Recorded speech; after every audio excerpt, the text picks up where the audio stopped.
everything has been resolved. And his response, there's still work to be done, Madam Speaker. I stepped out of the chamber this morning to listen to the Prime Minister in his press conference when it was the first question that he was asked, and then he was asked it again specifically by a reporter to say, well, look, let's give us one specific example. Please give me one. His answer, Madam Speaker, tow trucks. So we're in a national emergency because somehow we need tow trucks to move. I don't know what, Madam Speaker, because I've been driving in and out every day over the last 2 weeks into here to Parliament. There was lots of vehicles illegally blockading the roads, needed to be towed out there. They're all gone. I had no issues coming into Parliament Hill this morning. But what disturbed me and actually disappointed me, Madam Speaker, a little bit as well during that press conference, the Prime Minister was asked a couple other very easy questions. What lessons did he learn from the last few weeks? You know what his response was? The country is angry. I don't know, Madam Speaker, if that's really learning much of anything. He was asked, does he have any regrets? A sign of a good leader is recognizing that they're not perfect. I know I've made plenty of mistakes throughout my military career, and I'm sure even as a politician in the last couple of years. The key to learning from them is to actually recognizing when you've made a mistake. That's when you learn most, and you should have regrets if you didn't do things to the best of your ability. So what does this all mean going forward when we still see the government continuing to support the emergency measures? Does this mean because they just want to go after those Canadians that maybe happen to donate to their local neighbor, the truck driver that might have been even fully vaccinated? Because I know I had constituents of my riding that came here for the protests, fully vaccinated. I actually had one of my best friends, I didn't even realize he came. He drove here with his wife and kids from British Columbia, protested completely legally, and then went home. Drove all the way back. Didn't blockade, nothing, didn't do anything. But because they made that $20 donation, are they at risk? Is that why we still need these measures going forward? I have constituents reach out to me this morning saying, pulling all my money out of the banks.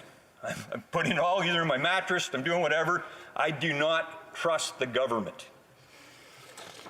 So if these risks still exist, Madam Speaker, I do encourage the government to take the necessary steps to reach out and share those.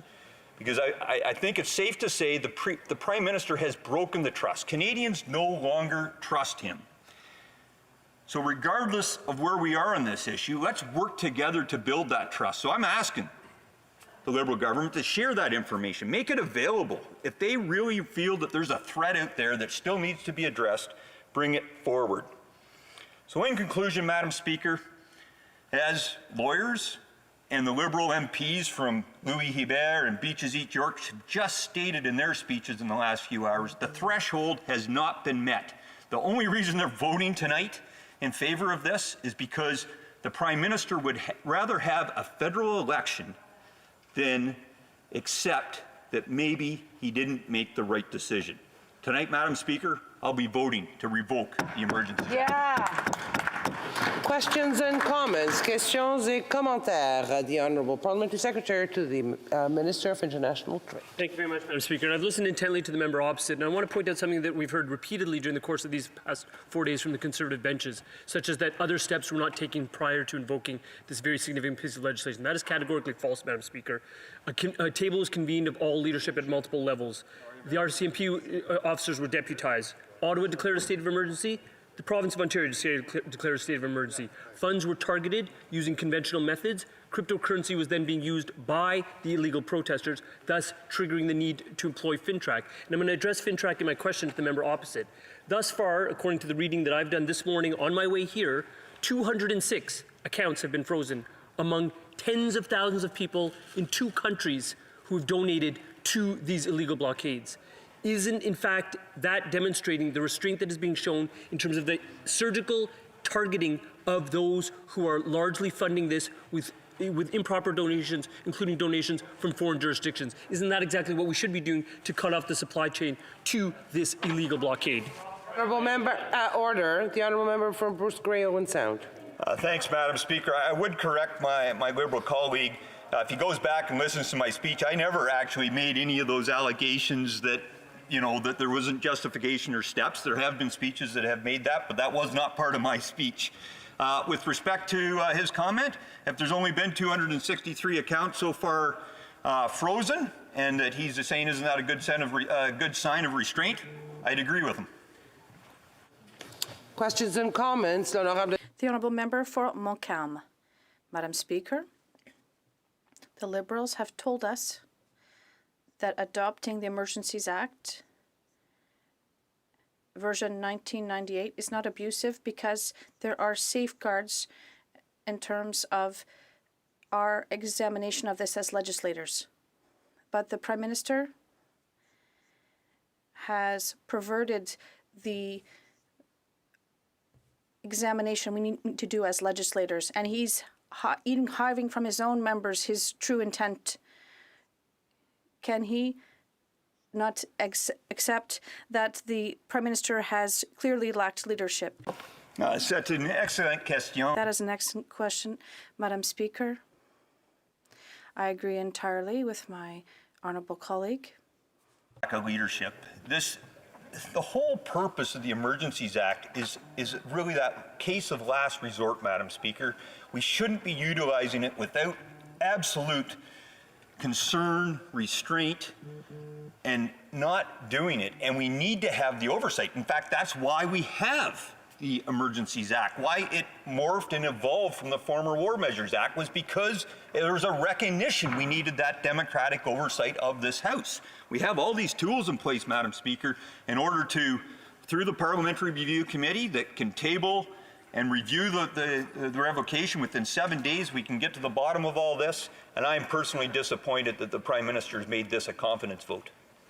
The Honourable Member for Courtenay Albany. Well, thank you, Madam Speaker. And first, I want to thank my colleague for his speech and of course, on behalf of all Canadians for his service to our country. Madam Speaker, I mean, we're supporting this reluctantly. We've made it very clear.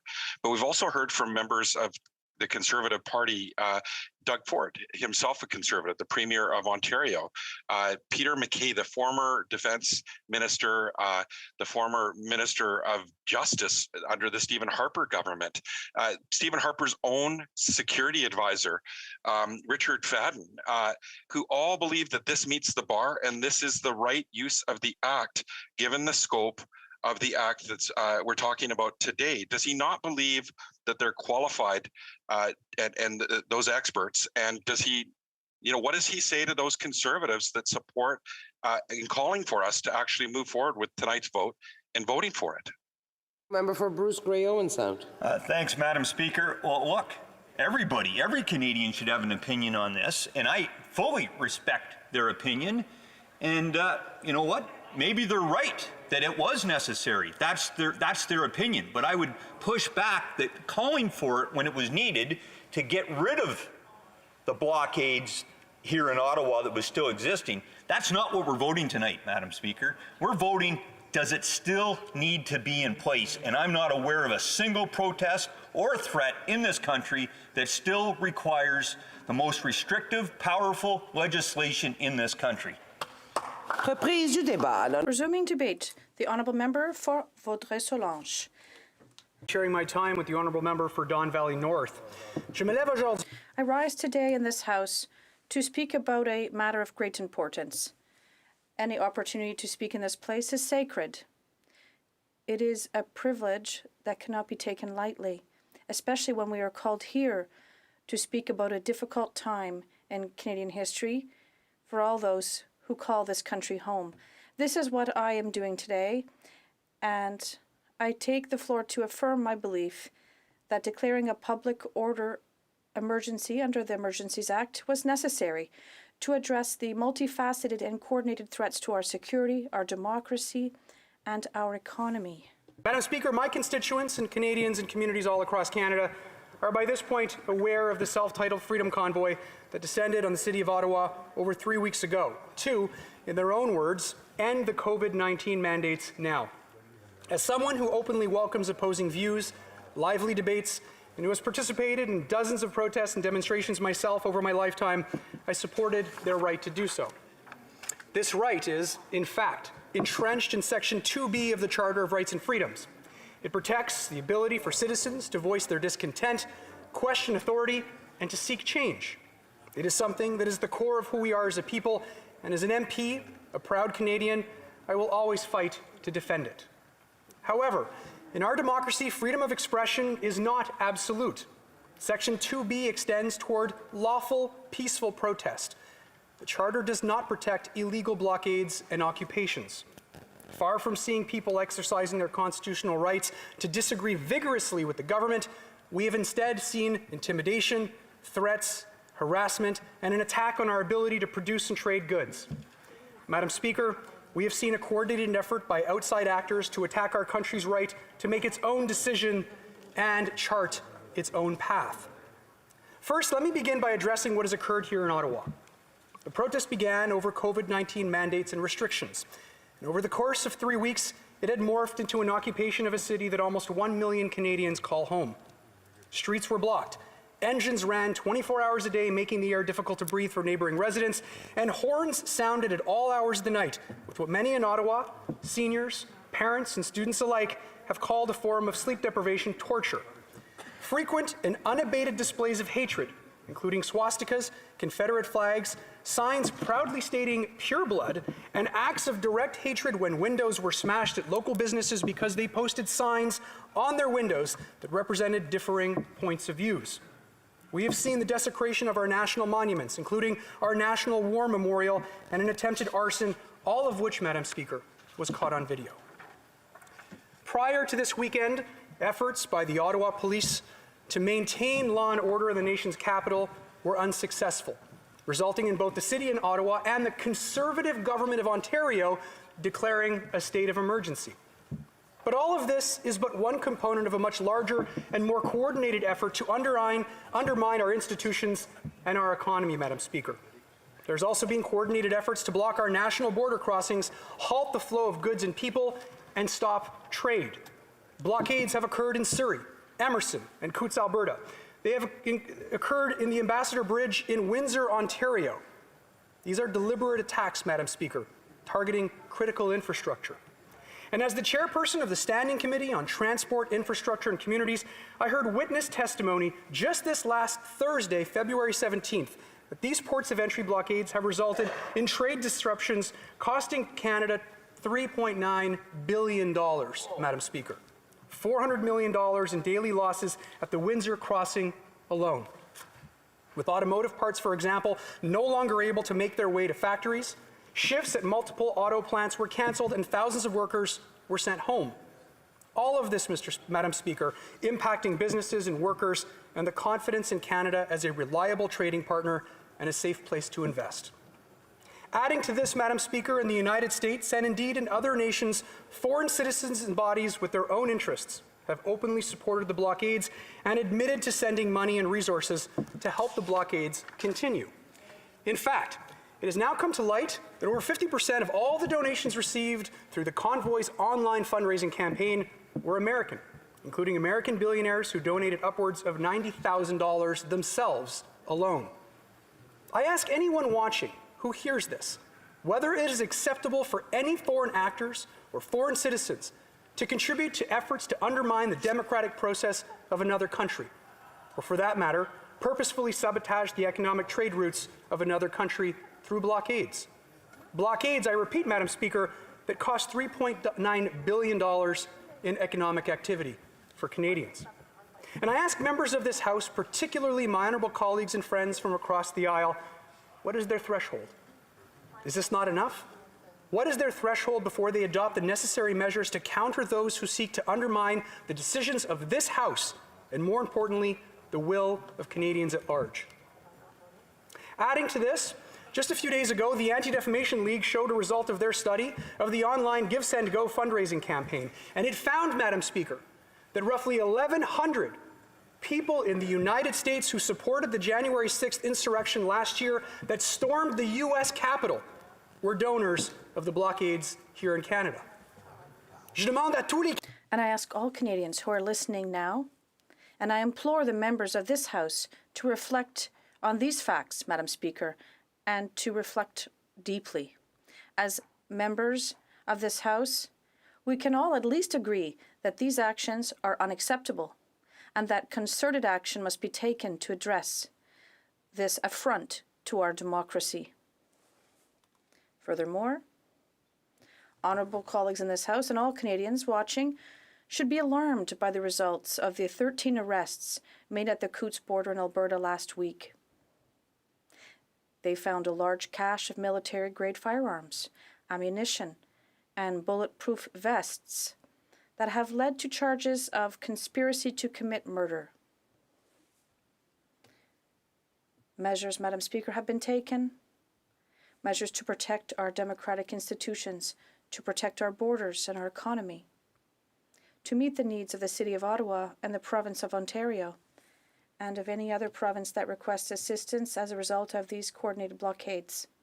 For these reasons, I will vote in favour of the implementation of the Emergencies Act. Concerns regarding overreach, I want to reaffirm that this is not the invocation of the War Measures Act.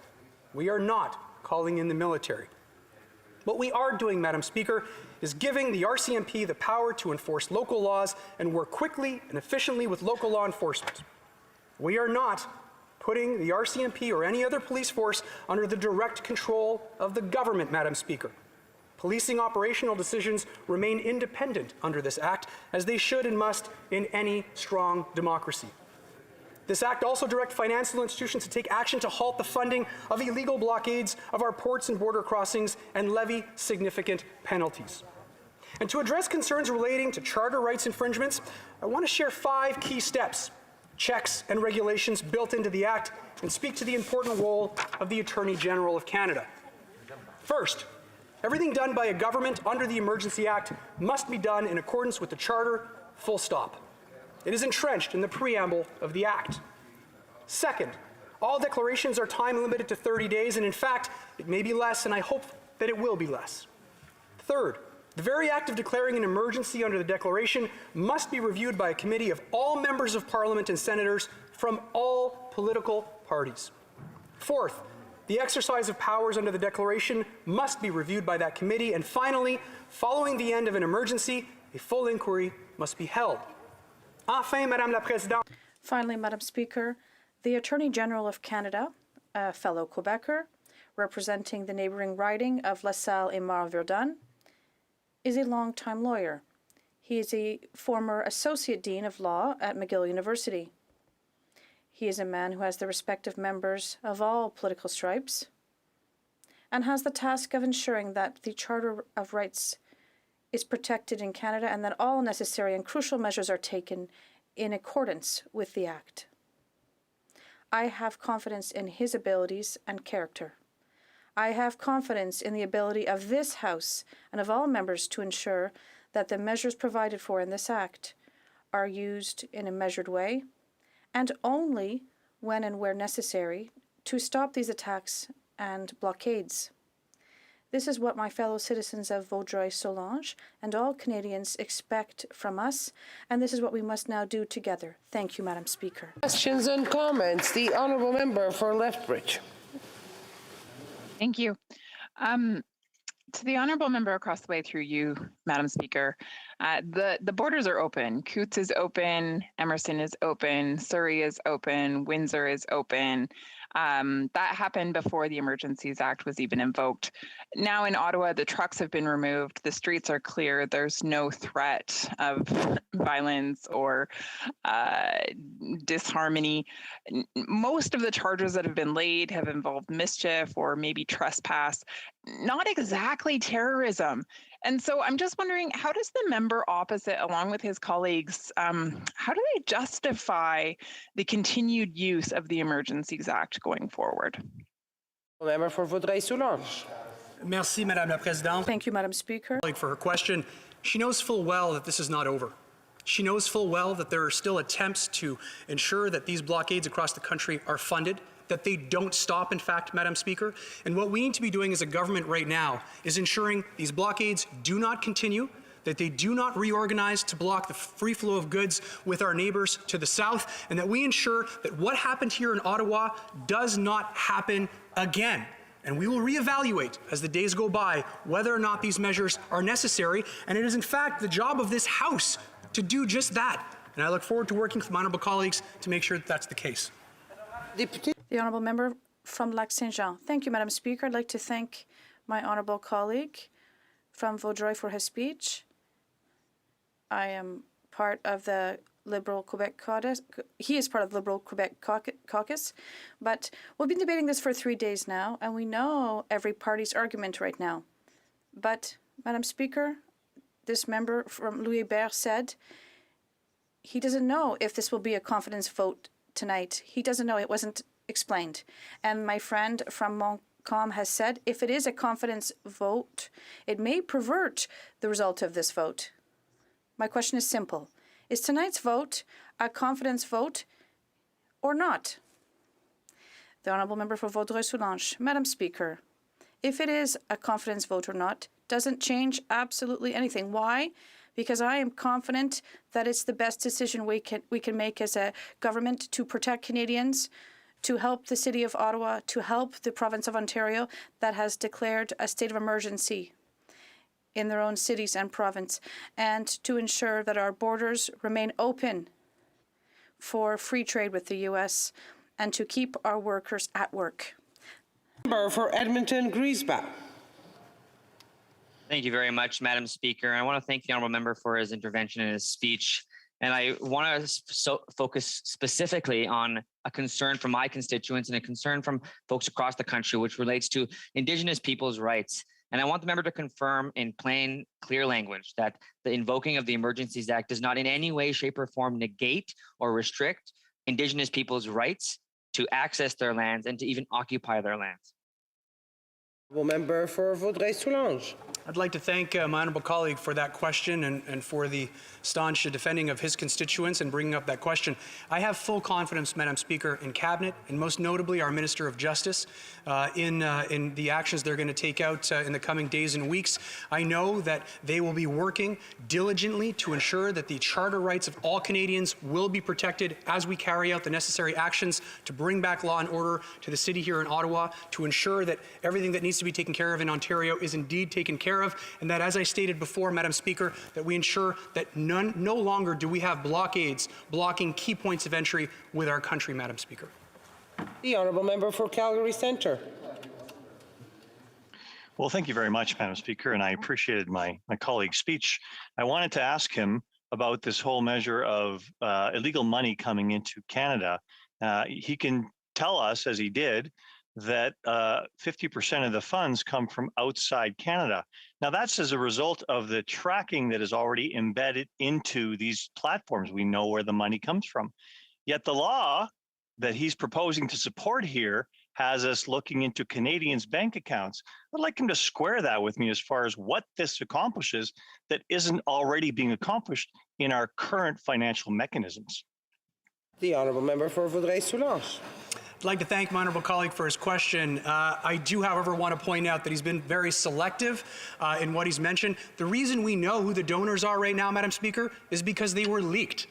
Somebody hacked the account of the GoSend platform and released these publicly, Madam Speaker. That's how we know, and that's what's added to the urgency of us taking action to ensure that these funds from outside sources are not infringing of the decisions of this House and the will of Canadians. Thank you, Madam Speaker. The honourable member for Don Valley East. Thank you very much, Madam Speaker. It's my honor to participate in today's debate and to share some of my thoughts with my honourable colleagues on the current situation in Ottawa. These past weeks have been incredibly difficult for the residents of Ottawa. They've been stressful, and the residents have suffered a great deal.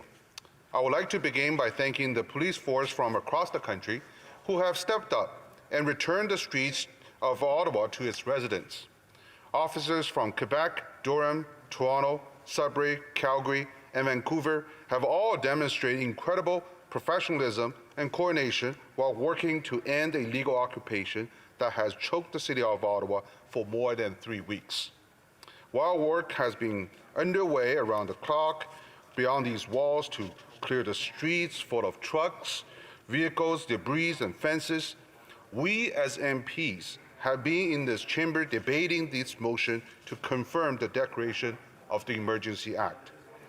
It is important to point out that we are debating and voting on the use of Emergency Act because I've been hearing from some of my honorable colleagues across the way directly comparing the Emergency Act to War Measures Act. That is not a fair comparison. One important difference between these two acts is that the War Measures Act did not require a parliamentary oversight, and the Emergency Act does, in fact, require parliamentary oversight. I want to recognize the former Prime Minister Brian Mulroney's Conservative government and the parliamentarians of the 33rd session for their hard work and thoughtfulness that is reflected in this piece of legislation. A lot of thoughts and wisdom had gone into making it effective while protecting the rights and freedom enshrined in the Charter and the Bill of Rights. Thanks to them, the Emergency Act requires the oversight of Parliament and asks MPs first to have a fulsome debate, then vote. Madam Speaker, I've heard repeatedly from my colleagues from the NDP that they will only support the government's use of this act if it is used in a responsible, proportionate, and targeted way, and only if it is clearly necessary to restore the order and peace for Canadians most affected by these illegal blockades, especially those who live in Ottawa. I think that is a very reasonable approach. I think the majority of Canadians would expect this kind of thoughtful, deliberate approach from their representatives. And with that, I would like to thank my colleagues from all parties for engaging in this wholehearted, good faith debate. Their passion and perspective forms the basis of the democratic parliamentary oversight that is required by this legislation. Speaker, I have received many questions in recent days on how these acts work and what safeguards it has and why is it necessary at this time. I believe it is important for Canadians to understand what their government is doing and what the mechanisms are in place to keep our democracy healthy. Let me speak to those questions. The Emergency Act, which became the law in 1988, is a federal law that can be used in response to urgent, temporary, and critical emergency that seriously endanger the health and safety of Canadians and that cannot be dealt with effectively by any other federal, provincial, or territorial law. Under the Emergency Act, police are given more tools to restore order in places where public assembly constitute illegal and dangerous activities, such as a blockade, occupation, as we've seen in Ottawa, and a critical border crossing across the country. These tools include the ability to designate and secure places where blockades are to be prohibited, such as border and other critical infrastructure. The Emergency Act also allows the government to make sure essential services are rendered, for example, in order to tow truck block roads. In addition, financial institutions will be authorized to render essential service to help address the situation, including by regulating and prohibiting the use of funds to support illegal blockades. Now, let me speak to the safeguards that are building in the Emergency Act. Before it can be invoked, all provinces and territories must be consulted, and they were. Both the House of Commons and Senate must vote on the declaration. If either chamber of the Parliament does not vote in favor of the declaration, then it is immediately revoked, and it's what we will be voting tonight. A special joint committee of both the House of Commons and the Senate must be established to review the government's action under the Act on an ongoing basis. The declaration expires within 30 days unless there is an extension which both House of Commons and Senate will have to approve. After the emergency has ended, the Emergency Act requires the government to hold an inquiry and table a report to each House of the Parliament within 360 days and after the expiration of the declaration of emergency. I also would like to be clear on what the Act does not do. The Emergency Act cannot be used to call in the military. The Emergency Act cannot be used to limit people's freedom of speech.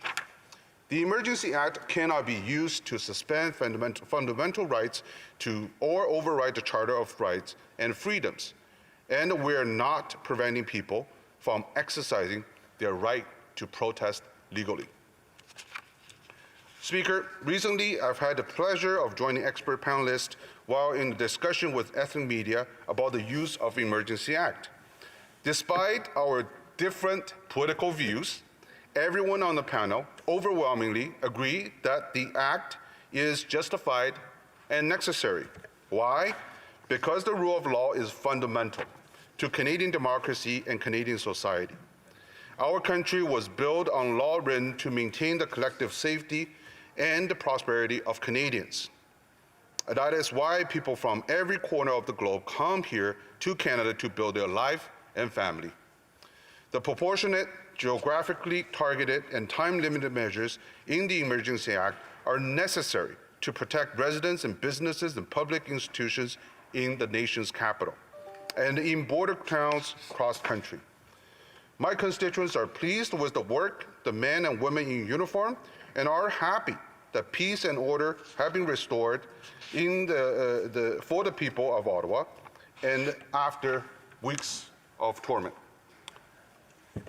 Mr. Speaker, Madam Speaker, pardon me. For weeks, Canadians have been seeing illegal blockades occupying their streets, disrupting their daily lives, harass people in their neighborhoods, harm small businesses, and threaten the ability of hardworking Canadians to put food on the table. For weeks, billions of dollars in cross-border trades have been disrupted, put thousands of people's job and livelihood on the line.